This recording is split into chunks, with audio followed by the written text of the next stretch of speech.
In today's video, I will walk you through how to change Shopify store name and URL. To begin changing the store name, continue by selecting the General section inside Settings. After opening General, locate the Store Details area. This is where Shopify displays the current name connected to your store. Inside the Store Details section, click into the Store Name field and replace the existing name with the new one you want to use. Enter the updated store name carefully so it appears exactly the way you want customers to see it throughout your Shopify store. After entering the new name, continue by saving the changes. Once the settings are saved, Shopify will update the store name connected to your account. Now to change the store URL, move to the left side menu and select the Domains section. This area contains the domain settings connected to your Shopify store, including your default Shopify URL and any connected custom domains. Inside the Domains section, Shopify displays your myshopify.com domain.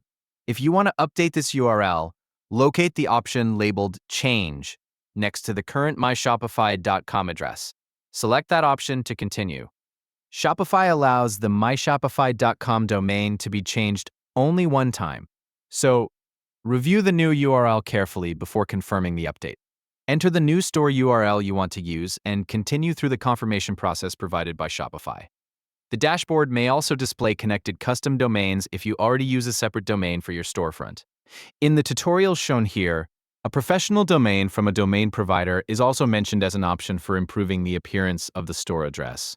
After the changes are completed, Shopify will apply the updated store name and domain settings to your account. The new store name will appear across your Shopify dashboard and storefront, while the updated URL settings will appear inside the domain section. You can return to the same settings areas later if you need to review your store details or manage connected domains again. The General section handles the store name settings, while the Domain section controls your Shopify URL and connected domain configuration. This completes the process for changing your Shopify store name and URL. Thank you for watching, and see you in the next video.